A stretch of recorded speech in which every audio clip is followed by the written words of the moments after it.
It's over 9,000!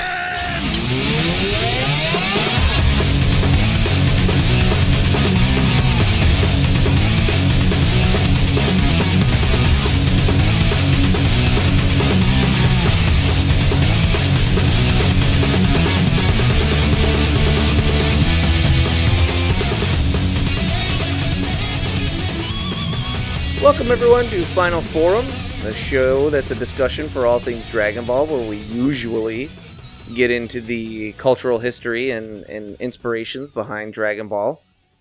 I'm Jelly. And I'm Bekinney. And as you can tell, this is a little bit different. We are probably going to focus a lot less on cultural inspirations and history and such, because this is one of our bonus Daima review episodes. We promised we'd check in on the show regularly because we got new Dragon Ball. Who doesn't love new Dragon Ball? And I would rather kind of talk about it while it's happening, try and, work the algorithm a little, if I'm being quite frank and honest with everyone. and just stay on top of it because, hey, we're a Dragon Ball podcast, so we probably should. Makes sense. So what we're doing on these is we're just kind of walking through a few episodes at a time and reacting to them. We are going to do the next 5 episodes. Again, if something really big happens or really big doesn't happen, we could do 4 episodes next time or 6 or whatever. It's just kind of whenever we get a chance to check in, frankly, with each other. 5 episodes seems to be a pretty good pace, honestly. Yeah. Our episode just came out where we did an interview with Dale Kelly. Make sure to check that one out if you haven't. He was excellent. Yeah, it was a fun time hanging out with him. He's a cool dude. Yeah, he had a lot of great stories. He's one of those. At one point, he told us, at some point you become the one telling the stories instead of the one listening to them. Yeah. And he is a very good storyteller in a lot of ways. Mm-hmm. So check that one out. If you like the show in general, by the way, subscribe, give us a star rating and a review. Those types of things really help us, again, beat the algorithm. I would love to not be buried behind 2 guys talking about Dragon Ball that misspell the show on algorithms and such. So anything you can do to help us out on that would be great. It also just helps me feel good. I mean, me personally, I'd even go a step further, and it was just, hey, look us up on social media, interact with us. We love hearing from you guys, and if, there's something that we're not talking about that you want to hear us talk about, by all means, let us know. Yeah, I should have put out a call for thoughts on these episodes. We did that for the next group, I guess. Yeah, whoops. We did get some feedback, when we did our interview with Dale. We had some people ask some questions, so yeah, absolutely. If you're interested in bringing something to our attention, reach out and we'll make sure we read comments and such. I recently was in Atlanta. I did Anime Week in Atlanta. Bekinney couldn't come. He was on a secret mission that definitely had nothing to do with him living in Buffalo, New York. Not at all. And I presented a panel on Akira Toriyama. It was sort of just a biography of the man. I met afterwards Karthu, who is a YouTuber, a fellow Dragon Ball YouTuber, who introduced himself. At one point someone asked during the panel, one of the questions was, hey, are you guys, what services are you on? And I was like, we're on everything. We're on Apple, we're on Spotify. You can find us on Amazon. If you use Amazon Music, we show up on Amazon Music. We're everywhere. And I was like, we're even on YouTube, but we just sit with our logo in the background on YouTube. We are too damn busy, frankly, to make good YouTube videos, so we don't even try. Also, Jelly does most of the editing, so if we had to add video editing on top of that, he might go insane. More than I am, yes. And I was like, yeah, so we just don't have the time to do this. We're not Mark. And when Karthu introduced himself, he said, yeah, Mark's kind of a friend of mine. So I was like, oh, okay. But he gave us a little bit of a attaboy on social media. He said this is Karthu, saw a really solid panel on Dragon Ball at AWA from @Final Forum Pod. Check them out if you're looking for a good DB podcast. So Thanks. I appreciate the feedback, like I said. We also, I know I didn't make it to Atlanta, but I did make it out to Fan Expo in Denver. And my personal experience there was the folks there were great, and they also gave us some really good feedback. So please, folks, don't be afraid to reach out and talk to us. Yes. We enjoy it. Also, on this trip, I pooped in 5 different states. That sounds like a bucket list item. Poop bucket list, if you will.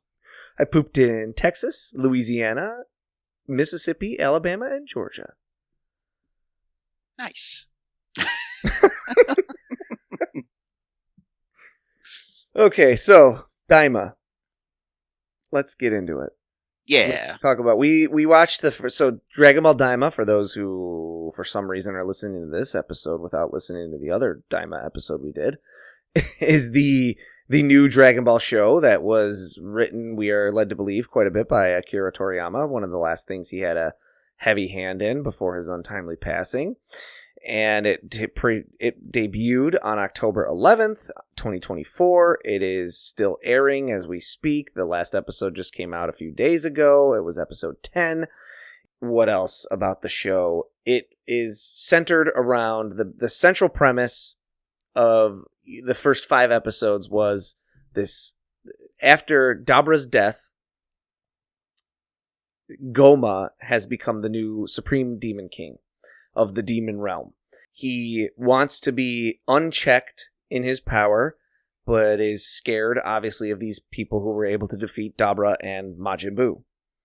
So he makes a wish on the Earth Dragon Balls to turn everyone who was involved in that into children. If they were already children, they are turned into babies. The reason he uses the Earth's Dragon Balls is because the Demon Realm's Dragon Balls are guarded by 3 powerful warriors known as Tamagami, which translates to Ball God, which is awesome. Agreed. And so he doesn't think he can defeat them in a fight. And so Goku and all his friends get turned into children. Dende gets turned into a baby. Goma kidnaps him, brings him into the Demon Realm. We ultimately learn... Did we learn it in these past 5 episodes maybe somewhere that the plan is like, now that I have this guy, I'm going to have him making new sets of Dragon Balls for me? I believe, yeah, I think that was the original plan. But that is the plan. And so Goku is on a quest to A, restore themselves back to their proper age, and B, rescue Dende from Goma. Those are the 5 episodes we watched, basically. They set that all up. We were last introduced in episode 5 to Panzy. She now is like hanging out with them. She's with them. She's the new Bulma. Yeah, and Pan. If you're on GT wavelengths here, so nobody's on that wavelength. The sixth episode of Daima was called Lightning. It has them like flying around and doing some stuff, and we get some lore dump on what glins are, and they come. Because I don't think this has ever been something that has been said in the shows or even the manga, actually. This has only been in the guidebooks. The Daisen I believe, have gone into the history of Supreme Kai and how or maybe it was in Super? I'm not sure. But this thing, they're born from trees. They're only born every once in a while, and only some of them are sort of selected to become Supreme Kai. We learn also that Supreme Kai, the one we know, his Degisu and Arinsu are his siblings. We also, was it this episode where we learned his real name? I think it was before this. I think when he first met Panzy, because I think Panzy figured out that he was from one of the second demon world. Okay. In any event, we do at some point learn his name, and that's a funny moment too, because Goku is like, hey, he starts calling him that. He's like, He's like, no, I think you should keep calling me Supreme Kai. Yeah. But what the bulk of this episode, like the really good stuff in this episode, is that as they are on their travels, as they're like sleeping out in a cave on their journey, a giant minotaur comes up and roars at them, and he's like, I'm gonna eat you. And Goku is like, why would a cow eat people? I thought cows ate plants. And he's like, I'm not a cow, I'm a minotaur. And Goku's like, well, you look like a cow. I mean, he's not wrong. So then he and Glorio have like a little quick sparring match to decide who gets to fight the minotaur. And everyone goes outside, and the Minotaur's like, fine, but whoever, after you guys decide who's going to fight me, I'm going to eat you guys. And they're like, yeah, that's okay. And Goku fights against Glorio, and Glorio reveals that his magic that he can do is he shoots lightning, which looks cool. Yeah, I like purple lightning. I have no problems with that at all. And then Goku goes Super Saiyan. Yeah, Glorio actually pushes him to go Super Saiyan, which is kind of impressive in its own right. Yeah. The Minotaur sees this, and after their little sparring match is done, and Goku defeats Glorio, he doesn't he take a full blast from the lightning and shrugs it off? Did he take it or did he dodge? I can't remember off the top of my head. I think he blocked it with his hand while in Super Saiyan mode. That sounds about right. And Glorio is like, oh, okay, I lose. Meanwhile, the Minotaur is like, oh no, my stomach hurts. I can't eat you. And he I'm gonna go runs back away. To bed. That's the best part of this episode by so much. That Minotaur that stands around and he's like, why do you keep ignoring me? I'm gonna. I love it because it's that's that classic Toriyama subversion. This guy shows up. He's a big, monstrous-looking guy. Everyone expects Goku to fight this guy. Instead, Goku fights his friend, and the monster just runs away. Excellent. Yeah, and there's no fight, literally, against the Minotaur. Goku doesn't even beat him up or anything. He's just... The whole time, he's nonplussed by this guy's aggression, even. I do dig that, too. I dig when Goku is so, I don't know, rightfully confident in his abilities. Yeah. When he first shows up and beats up Nappa, and he's just like, you can't beat me, so stop trying. Yeah. When he sees this Minotaur and this guy's like, I'm gonna eat you, and Goku's like, well, you're not gonna be able to, so why should I even feel threatened by you? You just look silly. You look like a cow. It's also, I think they do a really good job of reinforcing that confidence, and we'll probably get to it in these later episodes. But if you watch these earlier episodes and you watch how Goku fights people that he knows aren't a threat to him, he's almost kind of playful about it. Yes. And then when we watch Vegeta in the same situation here in a few episodes, he's ruthlessly brutal. Yes. And they're doing this really excellent job of showcasing the character's personality through how they fight a weaker character. And it's a lot of fun, and I enjoy it. Yep. And then episode 7 is called Collar. Oh, wait, before we move on, there's that one thing. Spoilers, but in this episode, it is also revealed that Glorio might actually be working for the bad guys. Oh, that was this episode? Yeah. That was this episode. He gets a phone call with Dr. Arinsu. Okay, yeah. Just putting that out there. Just make sure we didn't miss that part, because that might be important. It might be. And then episode 7 is called Collar. In this one, there's a lot of Vegeta and Piccolo and Bulma trying to get to the demon realm still. That's a big piece of this one. Mm-hmm. And then there's also Goku and the crew continuing their journey to the Tamagami. They realize that they're going to be continually hunted by is it Gendarmerie? Gendarmerie is kind of how I think it's pronounced. I think that's how they say it.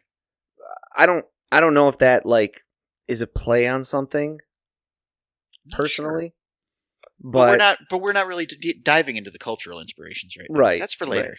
just the ones that if ones pop up, we mentioned that we think Warp Sama might be a koi. Yeah, and we'll talk more about that when we get into it. That koi have some really cool things going their way. We'll talk about that when we do Daima deep dive years from now. Stay tuned. We're playing the long game here. Yeah, no, we got to farm content. That's how this works, right? Yeah. So they realize that they're going to be hunted forever by the gendarmerie because Panzy has this magic collar on her that all of the third world demons have to wear. That makes it easy for them to be tracked and kind of suppresses some of their abilities and all this. Luckily for her, Supreme Kai manages to take it off of her, which is nice. This is the episode where we actually learn his name.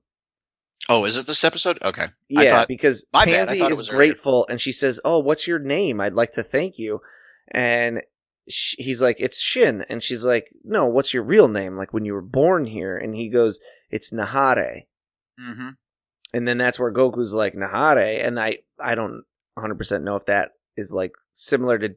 We mentioned Degisu and Arinsu are plays on the like the word is, kind of like older phrases of that. I don't know if Nahare means the same thing, like in that kind of same family of puns. I would imagine.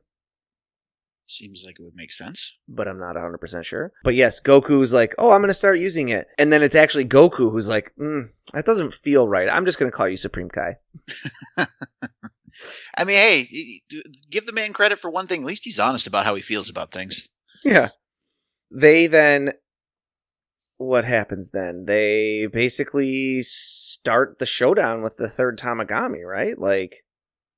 Yeah, I think so. Or, like, yeah, I think... Pretty sure. There's some more lore drops in this episode. Like, they talk about, like, how they can't use the same pin number to warp to the second demon world, and... King Kadan is going to hack them a pin number, and there's stuff like that, so you know that this hacking can go on, and that whatever. It's like, basically, for a I guess a race of people who have somehow mastered like multi-dimensional travel, there's a lot of transportation issues. Yeah, and there's a lot of lockdowns on it, and we'll learn more about that too. And a lot of vehicle theft as well. Yeah, and we learn more about that in the future too. That like travel used to be more free and open, but it has since been locked down. So, in what is probably no surprise to anyone, things have gotten bad, and things started okay maybe in the demon world and then got bad. What a shock that demons would not be great rulers. I wish I could say I was surprised. Although one thing I'm like kind of digging is, don't you feel like in a lot of ways the demon world in this is very similar to, like, I think we even talked about it before on our last time we did one of these. Mm-hmm. Like the demons and the demon world in this is super similar to like Sandlands. Oh yeah, and Demon World, where like the worst things they do are like not brush their teeth and not take a shower. I think Panzy at one point is even like complaining about not being able to take a shower. Yes, which Beelzebub would be very unhappy about that. And so yeah, it's like they otherwise have normally a well-run like society and their leadership is sound and everything, but things have gotten bad. That's episode 7. There's not much else that happens in that one, I think. It's more set up for the next one, which is the actual fight with the Tamagami. Yes, and that episode is called... Episode 8 is just called Tamagami. He and Goku fight, and Goku has to transform into a Super Saiyan, which like breaks the Tamagami's weapon. And then Goku like feels like, oh well, I have the upper hand, so I'm actually going to not use a weapon anymore, because of course Goku does. So they fight just hand to hand. He lands a Kamehameha and goes Super Saiyan 2, and the Tamagami's like, I lose. However, there's one more challenge. You don't just have to beat me in a fight. You have to also prove your worth by beating me in a game of, what would you call it? Like shell and cup, or... Yeah, shell and cup, or ball and cup, or ball and shell. Yeah, or kind of like similar to like a 3-card Monty type of thing. Yeah. It's, watch the ball in the cup. He mixes them up. Nobody could possibly have tracked it. Even like Goku is just like almost seems to be staring like just straight ahead. And not actually following anything with his eyes. And he's like, where's the ball? And Goku's like, it's over there behind me. I saw you throw it over there like a while ago already. It's not in front of you at all. So they get the Dragon Ball.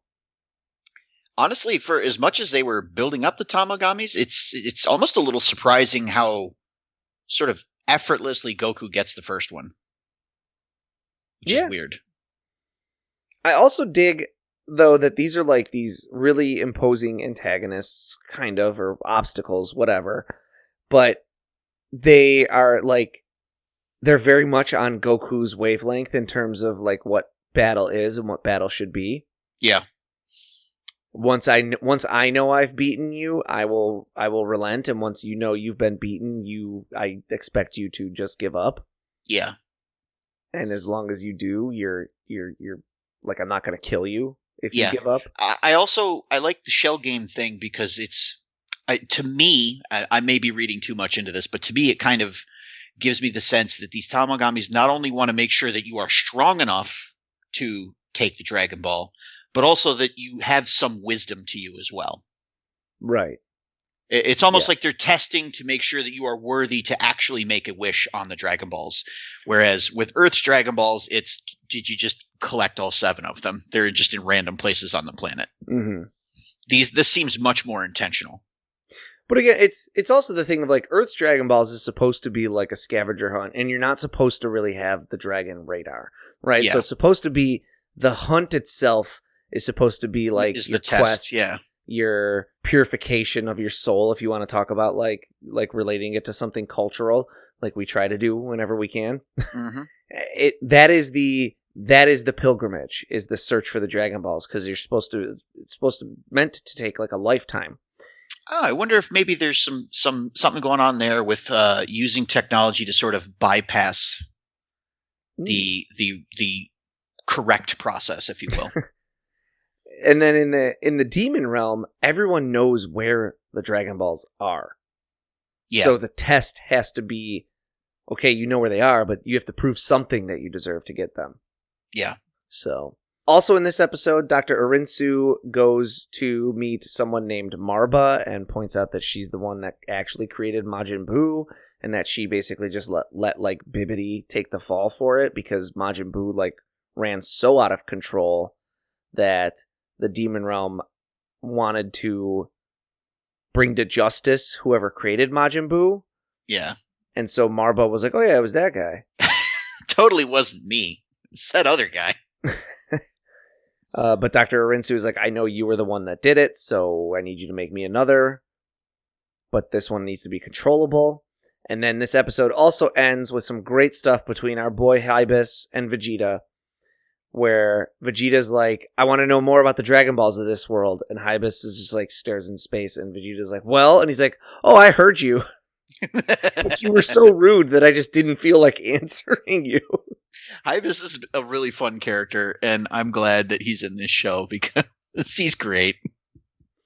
And him, if you Hybis, Panzy, those are like hibiscus, like flowers. Yeah. Pansy is a type of flower. There's I think the Kaden is also a type of flower, or means flower bed or something. Like all of the puns in that third demon world with like all of the characters that were of that clique were all flower puns. Fun. Episode 8 is so far, I think, the best one, and that's just in so many ways. It's not just that it had action, because it like starts with the action. It doesn't end with the action. Yeah. It has the action. It has the humor. It has a good amount of lore. It has like a little bit of everything that you kind of want out of Dragon Ball. Yeah. And it's, I also like that they were continuing to get development of like this Dr. Arinsu thing, because it's definitely pointing towards like getting the Dragon Balls and beating the Tamagami is not going to be their biggest obstacle.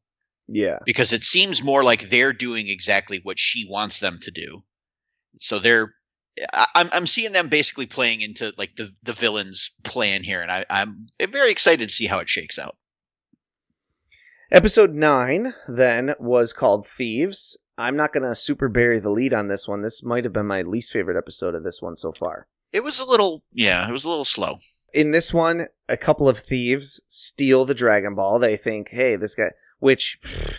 you think, hey, this guy beat the Tamagami. I'm sure I can just steal the Dragon Ball from him.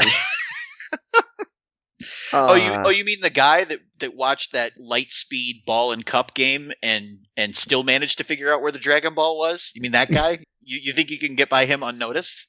Yeah, so obviously Goku is able to catch them fairly easily. I think really the only thing it established there is that he can use his instant transmission still just as well in the demon world. Yeah. Also, then in this episode, we've got Vegeta, Piccolo, Bulma, and Hybis like getting their introductions to the demon realm.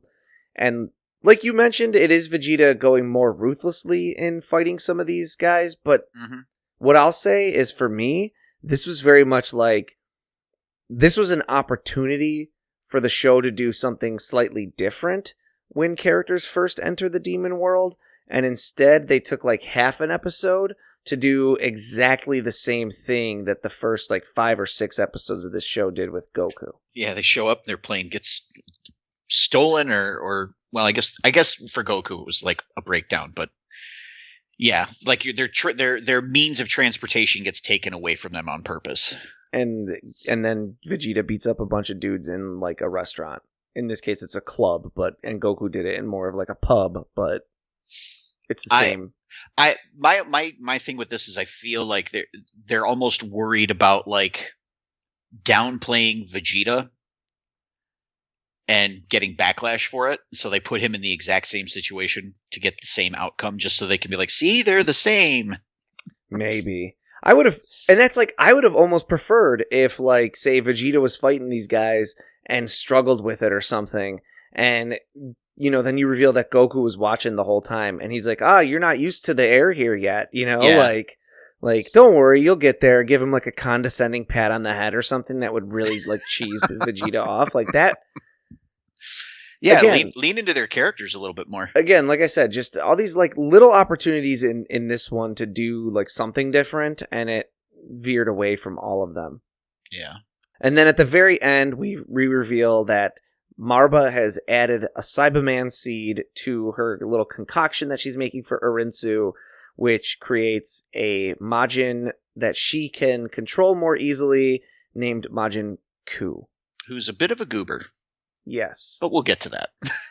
Yes. So yeah, like I said, episode 9 just not my like it just it feels like an episode where they're kind of like vamping to set up for the next big thing. Yeah, and that's like I even mentioned, I kind of talked to a friend of mine about this. Like, I have no problem taking a breather episode after one that was more action packed, because episode 8 was pretty action packed, but it didn't do anything like fun or different or unique or really even funny. Yeah, because it ends up being like both teams, I guess you'd call them at this point, kind of like playing phone tag a little bit to figure out where they are. And then both of them constantly running into the same problem of, we don't have access to a ship now. Yeah. Is 9 also the one where Hybis stands up, I think, and he's got like an eye on his belt? And Bulma's like, what's that? And he's like, I found this eye in the mountains, and so I've been wearing it on my belt. Yeah, it's either this one or the next one, but I think it's this one. Yeah, and it's like, okay, I get it. That's where the evil third eye actually is. Like, that's clearly what that is. Yeah.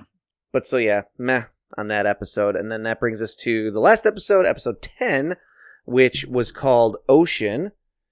And it starts with Majin Kuu challenging Tamagami number 1 in the first Demon World, and it does not go so well for Majin Kuu. He doesn't like, and again, I think this is to your earlier point where these guys sort of treat battle as like, no, this is just a test. Like, I'm not trying to actually kill you, because Majin Kuu throws everything he can at this guy, and he doesn't get anywhere. And eventually just goes, okay, well, I've tried everything I can, and I can't beat you, so I'm done, and walks away. Yeah. Talk about a very Toriyama-esque thing to do, right? You're setting this after the end of the Buu sagas, when this is set. Mm-hmm. To this point, Majin Buu has been far and away the most powerful, unstoppable force that this franchise has seen. Mm-hmm. You say that you're going to recreate him, and the only difference is he's going to be able to be controlled. and you have him go out in his first match against what we are pretty sure is not like the main antagonist of the show in any way. Yeah. And you have him lose. It's interesting. It's a choice. I mean, obviously they're going to go somewhere with this, but I just don't know what they're going to do with it. I'm thinking Majin Kuu is going to start absorbing people to get stronger. That would be my guess. But I'm wondering if they're actually going to do that or not, because I feel like then they're kind of just rehashing the Majin Buu saga in that case. Yeah. So I'm a little worried about it, but not too much yet. It's more of I want to wait and see what they actually do with it before I pass judgment. Sure.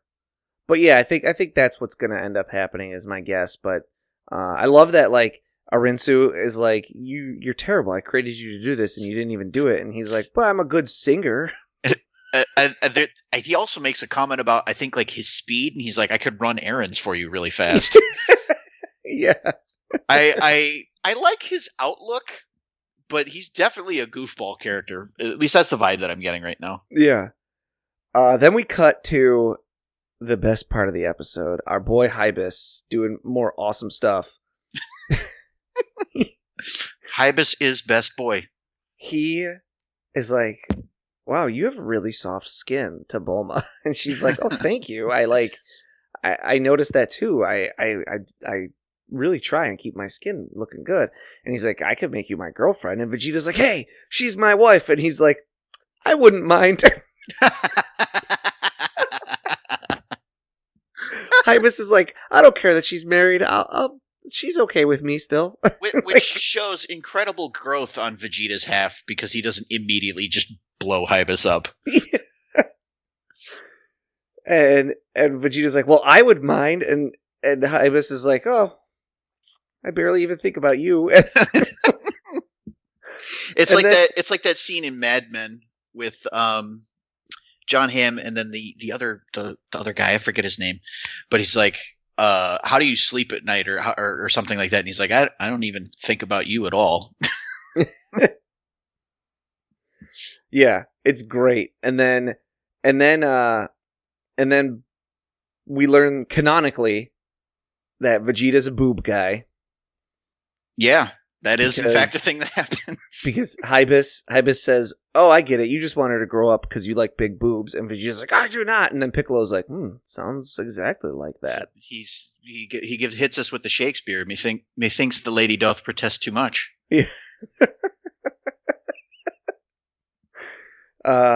Then we get a whole bunch of lore. Because our crew gets all together finally. And hopefully for the foreseeable future now, I would think. But long ago, there was a good demon king who wished to expand the demon realm, so he ordered a super Majin named Hybis to create all of the universes. So we're getting the creation myth, which will probably be ignored in the next series or retcons. Don't you feel like it kind of almost with Zeno? Yeah, a little bit. Like, where does Zeno fit into this? I don't know. I'm a little confused about some of that. I'm hoping we find out, because that was immediately what I thought too. I was like, wait, what about that? Doesn't make any sense. I'm sure. I feel like it's gonna go somewhere. Like, that'll have a payoff, I think. Especially, Hybis kind of looks like Zeno, but with like pointy devil ears instead of, or demon rather ears instead of like the round holes on his head that Zeno has.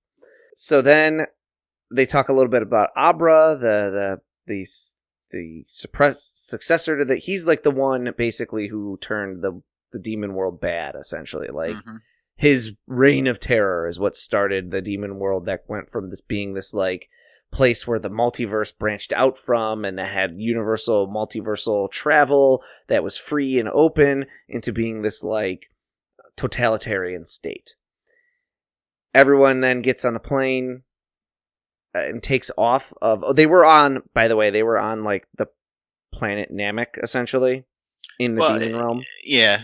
During a lot of this conversation. That's a pretty good way to describe it, because it is a little wonky. It's where the Namekians came from. Yeah, there we go. That's a good way to phrase it. They all get in the plane and take off, and Neva, the old Namekian, shows up and gives a little grin, and then that's the end of that episode. So nice little cliffhanger to end it on. Yeah. How's this character going to play in? I think that's effective, right? I think how's he going to play into any of this? Is he, now because Toriyama's been subverting everything along the way, you're like, is he going to play into this? That's a fair guess. Me personally, I feel like he's I feel like he might actually be the good guy. I think he's going along with Goma because I think it gets our heroes involved. I think that's why he goes along with it. That seems to make some sense. I like that as a theory a lot. That like he didn't give like an evil chuckle or a grin. He gave like a knowing chuckle. Yeah, right? You guys are finally here. I've got my team together. This is my team that's gonna defeat Goma and restore justice. That's to right. The demon realm. He's Charlie, and our group of heroes are the angels, which is thematically appropriate because they're fighting demons. So I will take no counter arguments at this time. Thank you. Oh, there we go. We've done cracked it. We've cracked the code. We're gonna reference this episode when it turns out I'm right, and when I'm wrong, we will just ignore it. Charlie's Angels. I like it. Toriyama's Angels. Good morning, Z Warriors. Good morning, Neva. Do I want to get like a cameo from one of the original cast, or do I want to get like Lucy Liu? Ooh, yeah, that's a good question. I think I'm gonna have to go with Lucy Liu on this one. I mean, I feel like the best way to do it would be like maybe one from each. So we get Jacqueline Smith, we get Lucy Liu, because. And then what was the newest one? Was like Kristen Stewart. Well, we could also get Cameron Diaz. Yeah, I'd be okay with that too. I think it'd be good. Just not Drew Barrymore. But Bekinney, why do you hate Drew Barrymore? Look, we don't have time to get into that right now. This is a Dragon Ball podcast. This is not a Drew Barrymore podcast. And then do we get Kristen Stewart? I mean, I guess that's really the only one. I'm not even sure who the other two are. So I guess she's the only one. Elizabeth Banks was Bosley. Yeah, but that's Bosley. That's not one of the angels. Yeah. I mean, unless we want to get the Bosleys and we can get Bill Murray. That would be. Is the Bosley from the original show around? Probably not, but if we could get Bill Murray, I feel like we don't really need anybody else. Yeah, Bosley's been dead for 17 years, so... Oof. Rest in peace, Bosley. David F. Doyle. So, open call to anyone who's ever been in Charlie's Angels, except Drew Barrymore.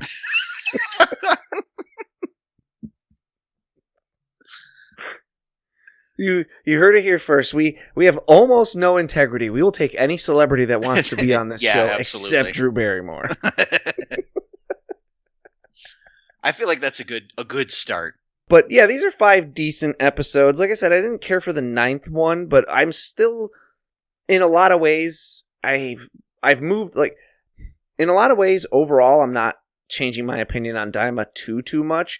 I'm overall positive. It's enjoyable. It's fun. Mm-hmm. It's a good, like, comfort kind of show, little fun, easy watch to do. I'm still waiting to see kind of where it goes, to see if it feels like it's worth the journey. Yeah. I feel like it's shaping up that way. I'm moving more positive because I thought episode 8 being sort of a payoff episode to the first 7 really was a good payoff episode. Yeah. So I'm leaning more towards, it'll bring it home. Yeah, I agree with you. Going into this, I was pretty positive about it, and I'm still pretty positive about it, despite whatever nitpicky stuff I might bring up. And in general, I feel like I can continue to invest time in this because even just the bits of action that we've gotten so far have been good enough where I'm like, yeah, no, this is worth watching all of the other stuff for this. And then the other stuff is also pretty good too. So 2 thumbs up, honestly. And Hybis, right? And of course there's Hybis. Yes, I would enjoy more Hybis. He needs to do something awesome. That'd be so cool. Like marry Bulma? I meant more like he's been so unassuming this whole time. Well, I mean, I think we both know what role he's going to play in the show as far as Goma's ambitions. Mm-hmm. But yeah, I think it'd be so cool though if he's so unassuming. Half the time he doesn't even seem like he's paying attention. Yeah. And then someone like came running at him and he just like stopped them with like a hand, like almost Whis style. Mm-hmm. I think that would be fun. But I feel like, yes, in terms of his relation to Goma, I kind of know what's going to happen. I'm also wondering if he may meet up with Majin Kuu to give us something more familiar. It's possible. I could see that. Especially given the hair. The hair is very reminiscent of a certain bubblegum pink villain. Yeah. So, we'll see. But overall, I'm digging Daima. Stick with it, I think. Yeah, absolutely. Did I end the last one of these we did with our typical find out next time? I honestly don't know. Neither do I. I have this thing. I don't like listening to our episodes. I don't like listening to myself. So I listen to all of our episodes multiple times. So what you're saying is you're not only the founding member of Final Forum, but you're also a super fan. Yeah. I'm not only the founder, I'm also a member or whatever, like the Hair Club for Men. Hair Club for Men, yes, exactly. Will I be a member of the Hair Club for Men next time? Find out next time and help us achieve our Final Forum.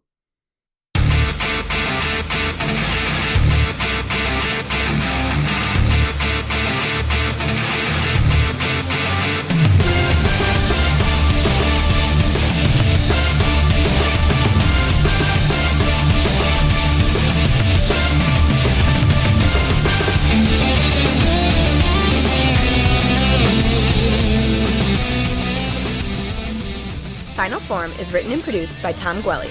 It is performed by Dan Kinney and Tom Gwelly. Our webmaster is Dan Kinney. Our theme music is provided by YouTube content creator GVG Kid. Want to learn more about the Dragon Ball universe, including concept art, behind-the-scenes interviews, and recommendations from Jelli and Bekinney? Connect with us on social media. Like us on Facebook, follow us on Twitter at Final Forum Pod. Make sure to subscribe, rate, and review wherever you receive your podcasts. And of course, make sure to share it with your friends and family and help us spread the word of the glory of Lord Frieza.